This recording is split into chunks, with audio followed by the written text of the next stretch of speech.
Am Donnerstagmorgen kam es in Ihringen im Landkreis Breisgau im Bundesland Baden-Württemberg zu einem schweren Baustellenunfall, bei dem mindestens eine Person schwer verletzt worden ist.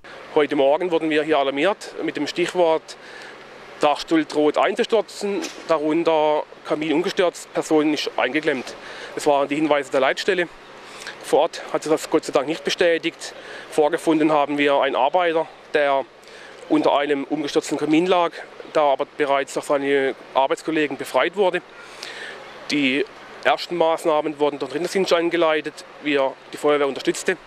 Im Anschluss wurde die Drehleiter nachgefordert von der Feuerwehr Breisach, da hierdurch eine patientenschonende Rettung möglich war. Und der Rettungshubschrauber transportiert soeben die Person in ein Krankenhaus ab.